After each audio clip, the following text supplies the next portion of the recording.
How Jung used archetypes to decode dreams. Picture this. You're standing in front of a mirror, but the reflection staring back at you isn't quite right. The face looks familiar, yet somehow foreign.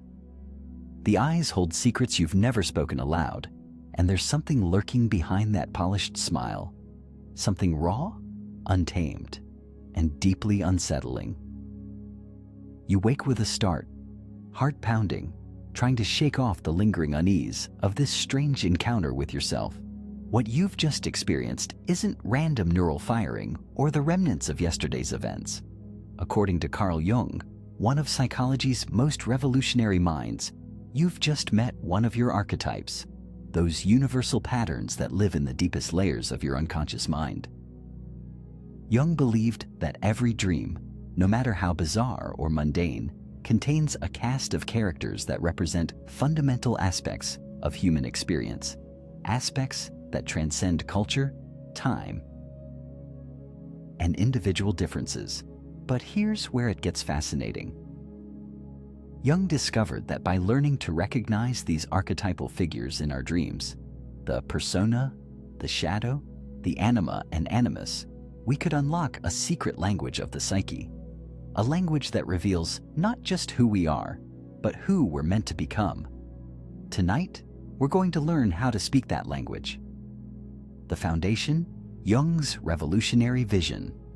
To understand how Jung decoded dreams through archetypes, we need to step back to early 20th century Vienna, where a young Carl Jung was working alongside Sigmund Freud.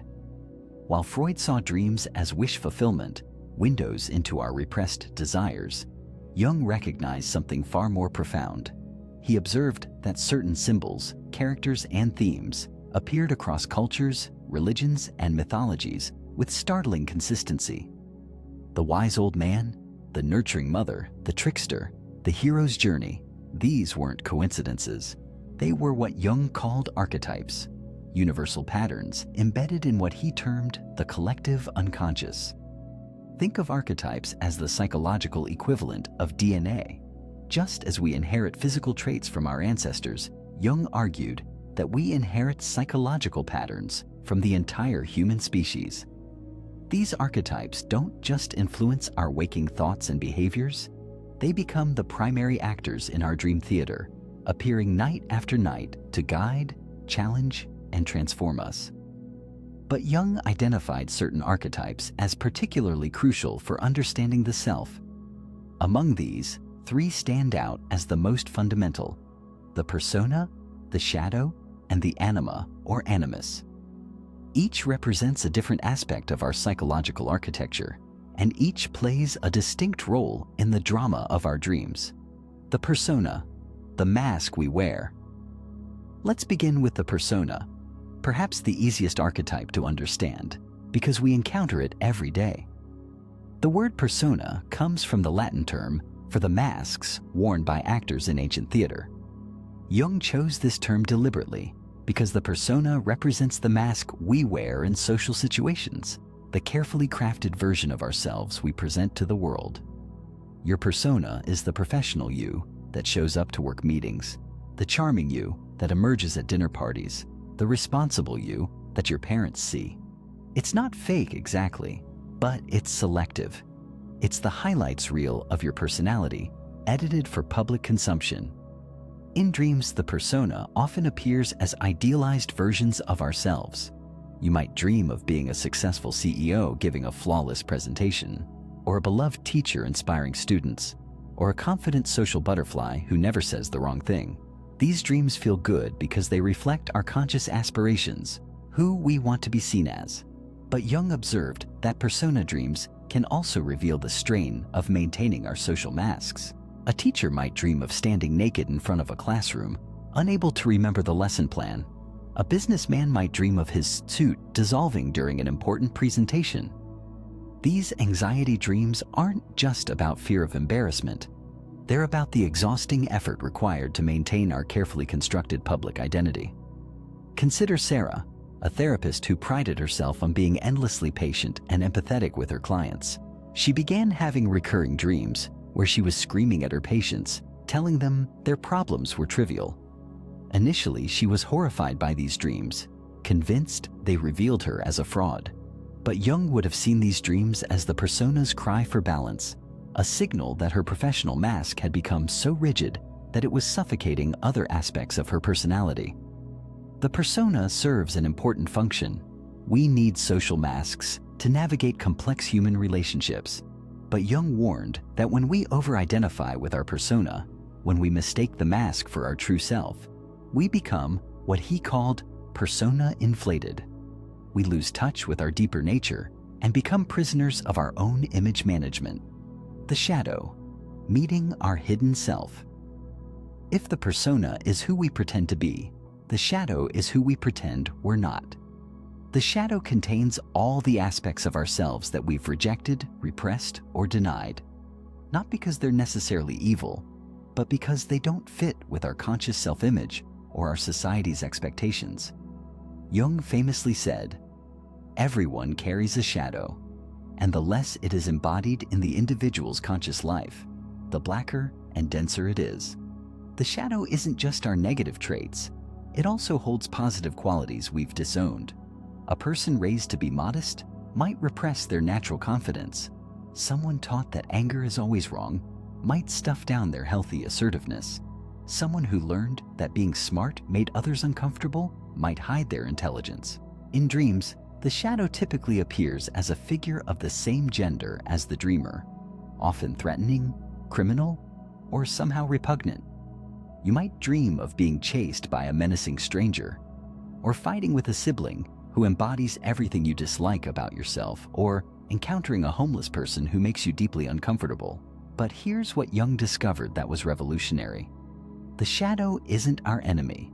It's our disowned self, trying to reunite with our conscious awareness. Those chase dreams? The shadow isn't trying to destroy you. It's trying to catch up with you. It wants to be acknowledged, integrated, not defeated. Take Michael, a mild-mannered accountant who prided himself on never losing his temper.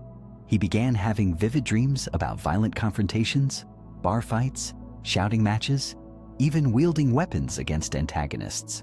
His initial reaction was shame and worry about his mental health. But from a Jungian perspective, these dreams were revealing Michael's repressed assertiveness and righteous anger. His waking life was so devoid of healthy aggression that his psyche was compensating through intense shadow dreams. The integration of the shadow is perhaps the most challenging aspect of Jung's psychology because it requires us to admit that we are not who we think we are. We must acknowledge that the qualities we most despise in others often reflect disowned aspects of ourselves. This is why shadow work is so uncomfortable. It forces us to confront our own hypocrisy and self-deception. But Jung insisted this confrontation was essential for psychological health. When we acknowledge and integrate our shadow, we become more authentic, more whole, and paradoxically, more moral. We stop projecting our disowned darkness onto others and take responsibility for our complete humanity. The Anima and Animus, our contrasexual soul. The most complex of Jung's archetypal concepts are the Anima and Animus, what he called the contrasexual archetypes. The Anima represents the unconscious feminine aspect in men, while the Animus represents the unconscious masculine aspect in women. But Jung wasn't talking about biological gender or sexual orientation. He was describing psychological qualities that every human being possesses, regardless of their gender identity. The Anima, in Jung's framework, embodies receptivity, intuition, emotional depth, creativity, and the capacity for relationship. The Animus represents focused thinking, assertiveness, logical analysis, goal-oriented action, and the drive for achievement. Jung believed that psychological wholeness required integrating both masculine and feminine qualities, regardless of one's biological sex. In dreams, these contrasexual figures often appear as mysterious, compelling characters of the opposite gender. A man might dream repeatedly of an enigmatic woman who seems to know him better than he knows himself. A woman might encounter a strong, decisive male figure who embodies qualities she struggles to access in her waking life. These dream figures are rarely simple or one-dimensional. They might appear as a wise woman offering cryptic guidance, a seductive temptress leading the dreamer astray, a powerful king commanding respect, or a destructive warrior leaving chaos in his wake. The key is that they represent aspects of the dreamer's own psyche that have been neglected or underdeveloped. Consider Linda, a successful corporate lawyer who had always prided herself on her logical, analytical approach to life. She began having recurring dreams about a wild-haired artist who lived in a cluttered studio filled with half-finished paintings. In these dreams, the artist would look directly at Linda and say, "You're dying of thirst, and I have the water you need." Initially, Linda dismissed these dreams as meaningless, but as they continued, she began to recognize that the artist represented her own creativity and emotional expression, qualities she had systematically suppressed in pursuit of professional success. The Anima and Animus serve as bridges to the unconscious, guides that can lead us towards psychological completion. But like all archetypal figures, they can also possess us if we're not conscious of their influence. A man overly identified with his anima might become moody, indecisive, or overly emotional. A woman possessed by her animus might become rigidly logical, argumentative, or disconnected from her emotional life. Jung's method, learning the language of dreams. So how did Jung actually use these archetypal concepts to decode dreams? His approach was radically different from Freud's reductive method of tracing everything back to childhood trauma or sexual repression. Instead, Jung employed what he called amplification, a technique that expanded the meaning of dream symbols by connecting them to mythological, cultural, and archetypal parallels. When a patient brought Jung a dream, he wouldn't immediately offer an interpretation. Instead, he would ask questions. What associations does this dream image evoke? What myths or stories does it remind you of? How does this dream figure make you feel? What would happen if this dream character came to life in your waking world? Jung understood that dreams weren't puzzles to be solved, but conversations to be continued. Each dream was part of an ongoing dialogue between the conscious and unconscious mind, and the archetypal figures were the messengers carrying important information about the dreamer's psychological development. For example, when a middle-aged businessman brought Jung a dream about being pursued by a fierce wolf, Jung didn't immediately conclude this represented repressed sexuality or childhood fear. Instead, he explored what wolves meant to the dreamer personally, what they represented in various mythologies, and how this particular wolf behaved in the dream. Through this process, they discovered that the wolf represented the man's repressed instinctual nature, his shadow, which was trying to reconnect with his overly civilized corporate persona. Jung also recognized that archetypal dreams often came at crucial life transitions, what he called individuation crises. When people were stuck in unhealthy patterns, avoiding necessary growth, or living too one-sidedly, the unconscious would send increasingly dramatic archetypal dreams to restore balance. The practical magic of archetypal dream work. What makes Jung's approach so powerful is its practical application. By learning to recognize archetypal patterns in our dreams, we can identify areas where our psychological development has stagnated and discover untapped resources within our own psyche. When you dream of your persona, ask yourself, am I too identified with my social role? Have I become trapped by others' expectations? What aspects of myself am I hiding to maintain my image? When you encounter your shadow in dreams, instead of running or fighting, try engaging. What is this figure trying to tell me? What disowned aspects of myself does it represent? How might integrating these qualities serve my growth? When your anima or animus appears, pay attention to their message. What masculine or feminine qualities do I need to develop? How might embracing these contrasexual aspects make me more complete? Jung believed that dreams were naturally compensatory. They balance our conscious attitudes and behaviors. If you're too rational in waking life, Your dreams might be wildly emotional. If you're overly passive, you might dream of bold action. The archetypes appear not to confirm who we are, but to show us who we might become. This is why Jung saw dream work as essential to what he called individuation, the lifelong process of becoming fully ourselves. The archetypes in our dreams are guides on this journey, challenging us to grow beyond our current limitations and embrace our complete humanity. Conclusion. As we return to that unsettling mirror dream from our opening, we can now see it with Jungian eyes.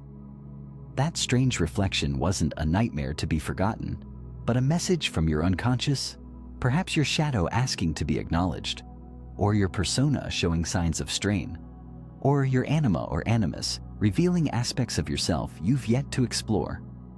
Jung's revolutionary insight was that our dreams aren't random neural static or simple wish fulfillment.